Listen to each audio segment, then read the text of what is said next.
सरकारको ठूलो निर्णय। सुकुम्बासीहरूलाई मासिक रु 15,000 भाडा सहयोग सत्य के हो? कसले पाउने र कसरी आवेदन दिने? पूरा जानकारी यो भिडियोमा।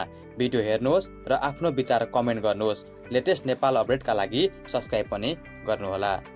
कोही पनि घरबार विहीन नहुन्, सम्मानजनक जीवनयापन गर्न पाउने उद्देश्यले सुकुम्बासी परिवारहरूलाई प्रत्यक्ष राहत बसोबास सुनिश्चित गर्न सरकारले मासिक रु 15,000 भाडा बिहोर्ने भएको छ।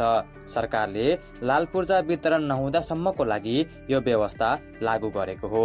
स्थानीय तहमा निवेदन दिई आवश्यक प्रक्रिया पूरा गरेपछि मात्र यो राहत पाउन सकिन्छ। कोही पनि नागरिक अब गरिबीको कारणले घरबार विहीन र पछाडि नपरुन् भन्ने उद्देश्यले र सुकुम्बासीको अधिकार सुनिश्चित गर्न सरकारले यस्तो ठोस कदम उठाएको हो।